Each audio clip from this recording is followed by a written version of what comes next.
اور عثمان صاحب نے اس غداری کے بدلے میں دندار بے کو سزائے موت دے دی۔ پھر ہم واپس دیکھتے ہیں جب حکمر الابدال عاشق الخاتون کو بتاتے ہیں کہ اسلام کے ساتھ غداری کرنے پر عثمان صاحب نے اپنے چچا کی جان لے لی تھی اور عثمان صاحب نے اس آگ کو آگے بڑھنے سے روک دیا۔ اس پر عاشق الخاتون کہتے ہیں کہ عثمان صاحب جن جن تکلیفوں سے گزرے ہیں کس کو خبر کہ ان پر کیا گزر رہی ہوگی۔ عثمان صاحب کے انہی فیصلوں کی وجہ سے رومی اور عیسائی لوگ ان کی اطاعت کرنے لگے ہیں۔ پھر حکمر الابدال بتاتے ہیں کہ عثمان صاحب نے بہت سی فتوحات حاصل کیں اور بہت سارے تکفوروں اور کمانداروں کو شکست بھی دی اور بہت سے کافروں کی زمینوں کو اپنا بنا لیا، لیکن عثمان صاحب نے ان زمینوں پر کبھی بھی کسی بے گناہ کو تکلیف نہیں دی۔ عثمان صاحب نے سنت کی پیروی کی۔ پھر حکمر الابدال بتاتے ہیں کہ ہمارے نبی پاک صلی اللہ علیہ وسلم نے جب ایک یہودی کے جنازے کو دیکھا تو وہ اٹھ کھڑے ہوئے اور احترام کا اظہار کیا۔ وہ یہ جانتے تھے کہ ایک دوسرے کے ساتھ رہنا صرف ایک دوسرے کے ساتھ منصفانہ سلوک کرنے سے ہی ممکن ہے۔ یہ بات عثمان صاحب کو بھی معلوم ہے۔ جس طرح وہ مساجد کے اندر لوگوں کا خیال رکھتے ہیں، لوگوں کے مسائل کا خیال رکھتے ہیں، وہ گرجا گھروں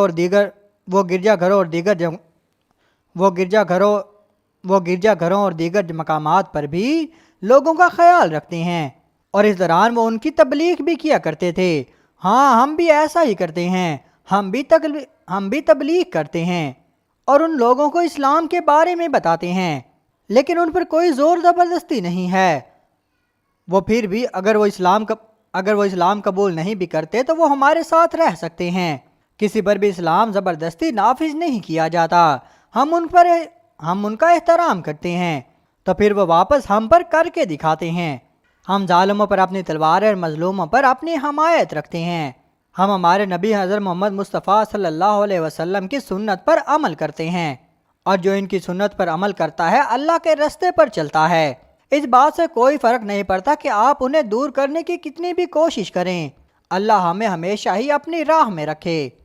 پھر عائشہ خاتون کہتی ہے اگر اب ہمارا وطن نہ ہوا تو ہم کیا کریں گے؟ عاشق الخاتون ایک ماں بننا ہمیں طاقتور بناتا ہے۔ پھر معلوم خاتون عاشق الخاتون سے پوچھتی ہیں کیا تم نے شادی کے بارے میں کچھ نہیں سوچا عاشق الخاتون؟ اس پر عاشق الخاتون کہتی ہے بالکل نہیں، میری تلوار ہی۔ اسی پر معلوم خاتون اس کی بات کاٹتے ہوئے کہتی ہیں تمہاری تلوار کو تم سے کوئی نہیں چھینے گا، ماں بننا تو ایک خاتون کی فطرت میں ہے۔ اس پر عاشق الخاتون تھوڑی شرما جاتی ہے اور کوئی بھی جواب نہیں دیتی۔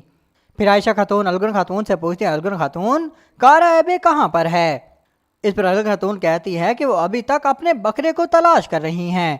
دوسری طرف ہم آگ تیمور باقی سپاہیوں کو دیکھیں گے جو درشن فقیر اور باقی علماء کرام کے ساتھ سگوت کے اندر داخل ہو جاتے ہیں۔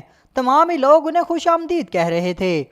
اس کے بعد ہم جیر کتائی کو دیکھتے ہیں جو اپنے ہاتھ میں ایک پھول اٹھائے ہوئے کارواں سرائے کی حویلی میں آ جاتا ہے اور الگن خاتون کو پکارتے ہوئے کہتا ہے میری خاتون ادھر میرے پاس آؤ، لیکن الگن خاتون اسے آہستہ سے کہتی ہے یہاں پر مت آنا جیر کتائی، یہاں پر مت آنا، لیکن جیر کتائی پھر بھی الگن خاتون کی طرف ہی آگے بڑھتا ہے۔ الگن خاتون کہتی ہے جیر کتائی میرے پاس نہ آنا، تم یہاں سے بھاگ جاؤ۔ اس پر جیر کتائی کہتا ہے کیا ہوا ہے، کیا بات ہے؟ لیکن الگن خاتون کہتی ہے بس میں کہہ رہی ہوں تم یہاں سے بھاگ جاؤ اور اپنی جان بچاؤ، میں تمہیں بعد میں بتاؤں گی۔ جب وہ پھول کی جانب سے پھر جب وہ ہاتھ میں پھول دیکھتی ہے تو کہتی ہے جیر کتائی کیا تم یہ میرے لیے لائے ہو؟ تو الگن خاتون کہتی ہے بس تم یہاں سے چلے جاؤ، میں تمہیں بعد میں سب کچھ بتا دوں گی۔ اس دوران ہم دیکھتے ہیں کارا ایبے بھی غصے میں پیچھے سے آ جاتی ہے، لیکن الگن خاتون جیر کتائی اور کارا ایبے کے درمیان آ جاتی ہے تو کارا ایبے کہتی ہے تم قاتل ہو، تم بھلا ایسے کیسے کر سکتے ہو، تم بھلا میرے بچے کو کیسے مار سکتے ہو، آج میں تمہاری جان لے لوں گی۔ جیر کتائی کہتا ہے میں تو یہ ڈنڈے کھا کھا کے تھک چکا ہوں، الگر مجھے بتاؤ کہ اب میں نے کیا کر دیا۔ اس پر کارا ایبے کہتی ہے تم قاتل ہو، تم نے میرے گربوز کو مار دیا ہے جیر کتائی، اب میرا بچہ یہاں سے چلا گیا ہے۔ اور کارا ایبے وہیں پر بیٹھ کر زور زور سے رونے لگ جاتی ہے۔ اس پر جیر کتائی کہتا ہے اماں میں نے تو اسے حویلی بھیج دیا تھا۔ تو الگن خاتون کہتی ہے کیا پتا انہوں نے وہاں پر اسے ذبح کر دیا ہو، ہم اس بکرے کو نہیں ڈھونڈ پائے۔ اور کارا ایبے بھی مسلسل روئے جا رہی تھی۔ اس پر جیر کتائی کارا ایبے کے پاس بیٹھ جاتا ہے اور کہتا ہے اماں خدا کے لیے رونا بند کر دیں، سنا ہوگا۔ اس پر کوہینور کہتا ہے اب معاملہ یہ ہے کہ ان تک پہلے کون پہنچے گا. اس پر آئیکوت کہتا ہے ہمیں تیز وہاں پر پہنچنا ہوگا اور ان کو روکنا ہوگا. آگ تیمور کہتا ہے ہم انہیں ضرور روکیں گے. ہم اس وقت تک نہیں روکیں گے جب تک ان کی سانسیں ختم نہیں ہو جاتی. اور پھر اس طرح سب سپاہی گھوڑے تیزی سے بھگاتے ہوئے کونیے کے رستے کی طرف علماء کو بچانے کے لیے چل پڑتے ہیں. دوسری طرف ہم عثمان صاحب کو دیکھیں گے جہاں پر عثمان صاحب اور شہزادے ارطغرل غازی کی قبر پر موجود تھے. پھر عثمان صاحب کہتے ہیں میرے بابا ارطغرل غازی نے گھر کی تلاش میں ہاتھ میں تلوار لیے ہوئے گھوڑے پر اپنی زندگی گزار دی لیکن ہمیں وہ گھر مل گیا الحمدللہ.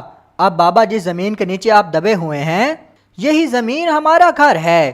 اب ہم کسی کے بھی پابند نہیں ہیں اور اللہ کے حکم سے ہم کسی کے ماتحت نہیں رہے. ہمیں یہ بات سمجھ آ گئی ہے بابا کہ جو پہلے ہی سے سائے میں ہو اس کا اپنا کوئی بھی سایہ نہیں ہوتا. کسی اور کے سائے تلے رہ کر ہم بھلا مظلوموں کی حفاظت کیسے کر سکتے تھے.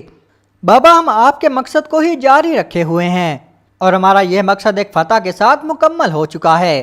اور انشاءاللہ اب میں اور میرے بیٹے یہ پرچم انشاءاللہ پورے جہاں میں لہرائیں گے. ہم اس وقت تک کوشش کرتے رہیں گے جب تک نظام عالم قائم نہیں ہو جاتا. دوسری طرف ہم جنگل میں دیکھیں گے جہاں پر لیو اور بازنطینی سپاہیوں کی علماء کرام سے لڑائی جاری تھی. بازنطینی سپاہیوں کی تعداد زیادہ ہونے کی وجہ سے بہت سارے سلجوقی سپاہی بھی شہید ہو جاتے ہیں. سلجوقی سپاہیوں کو مارتے ہوئے لیو کہتا ہے کسی پر بھی رحم نہ کرنا. درشن فکی بھی بڑے جارحانہ طریقے سے بازنطینیوں کا مقابلہ کر رہے تھے. اس دوران ہم دیکھتے ہیں کہ آگ تیمور اور باقی تمام سپاہی اپنے گھوڑے دوڑاتے ہوئے لڑائی والی جگہ پر پہنچ جاتے ہیں اور آتے ہی بازنطینی سپاہیوں کو جہنم واصل کرنے لگ جاتے ہیں. ان کو آتا ہوا دیکھ کر لیو تو حیران اور پریشان ہو جاتا ہے. پھر عثمان صاحب کے تمام سپاہی ایک ایک کر کے تمام بازنطینی سپاہیوں پر حملہ کر دیتے ہیں اور انہیں جہنم واصل کرنا شروع کر دیتے ہیں. کچھ بازنطینی سپاہیوں کو جہنم واصل کرنے کے بعد شامل کہتا ہے جو بھی ہمارے راستے میں آئے گا وہ مارا جائے گا. اس طرح بائے سنگور آگا آئیکوت ترہان اور باقی تمام سپاہی بڑے جارحانہ طریقے سے لڑ رہے تھے. لیو اپنے سپاہیوں سے کہتا ہے پھیلو مت مل کر ان پر حملہ کرو. لیکن لیو کی باتوں کا کوئی اثر نہیں ہو رہا تھا کیونکہ کئی سپاہی اپنے راستے میں آنے والے ہر ایک کو ہی جہنم واصل کر رہے تھے. پھر آگ تیمور کا سامنا کمانڈر تیتیوس سے ہوتا ہے. آگ تیمور بڑی آسانی سے کمانڈر تیتیوس کو زیر کر دیتا ہے اور ایک ہی وار کر کے اسے بھی جہنم واصل کر دیتا ہے. اس کے بعد لیو کا سامنا کوہینور سے ہوتا ہے. کوہینور بھی بڑے جارحانہ طریقے سے لڑتے ہوئے لیو کی تلوار کو پھینک کر اسے گھٹنوں پر لے آتا ہے. پھر لیو کہتا ہے میری موت کچھ بھی نہیں بدلے گی سپاہی. جو زمینیں ہماری ہیں وہ ہم واپس ضرور لے کر رہیں گے. اس پر کوہینور کہتا ہے یہ زمینیں قیامت تک ترکوں کی ہی رہیں گی اور ایک ہی زبردست وار کر کے لیو کا سر دھڑ سے الگ کر دیتا ہے. اور اس طرح لڑائی ختم ہونے پر اس طرح تمام بازنطینی سپاہیوں کو جہنم واصل کر دیا گیا تھا. پھر درشن فقی تمام سپاہیوں سے کہتے ہیں کہ علم کی روشنی تمام دشمنوں کے دلوں میں خوف ڈالتی ہے اور یہ آنے والے کافر علم کی روشنی کو مدھم کرنا چاہتے تھے. جیتے رہیں بہادروں آپ لوگ وقت پر آئے ہو. پھر آگ تیمور کہتا ہے سپاہیوں نئے نظام کی بنیاد سوگوت میں ہوگی. چلو اپنے شہیدوں کو دفن کرتے ہیں اور پھر سوگوت کی طرف جاتے ہیں. اس پر کوہینور کہتا ہے ہم صرف علماء کرام کے ساتھ سوگوت نہیں جائیں گے بھائی ہمارے ساتھ علماء ہمارے پاس کافروں کے سر بھی ہیں. دوسری طرف ہم بالا خاتون کو دیکھیں گے جو ایک پیڑ کے نیچے ایک سنسان جگہ پر بیٹھی ہوئی تھی. پھر بالا خاتون اپنے گھوڑے سے کہتے تم نے دیکھا لاچا عثمان نے ہمیں یہاں پر بلایا اور خود عثمان صاحب دیر کر رہے ہیں اور ہمیں انتظار کروا رہے ہیں. اس دوران ہم دیکھتے ہیں کہ عثمان صاحب اپنا گھوڑا بھگاتے ہوئے وہاں پر پہنچ جاتے ہیں. بالا خاتون کہتی ہے ہاں اور کیا ہو سکتا ہے عثمان صاحب کا تو گھوڑا ہی بہت سست ہے. بالا خاتون پوچھتے ہیں عثمان صاحب آپ کہاں پر تھے. عثمان صاحب کہتے ہیں میں اپنے بیٹوں کے ساتھ تھا اور اپنے اجداد کو خوشخبری سنا رہا تھا. بالا میں تمہیں بھی لے جانے والا تھا لیکن تم حلیمہ کو سلا رہی تھی. پھر بالا خاتون کہتے ہیں ٹھیک ہے عثمان صاحب اب مجھے یہ بتائیں کہ آپ نے مجھے یہاں پر بلایا اور اتنا انتظار کروایا اور مجھے امید ہے کہ آپ نے جس وجہ سے مجھے یہاں پر بلایا ہے وہ انتظار کرنے کے قابل ہوگی۔ اس پر عثمان صاحب کہتے ہیں ایسا کچھ نہیں ہے بالا خاتون، میں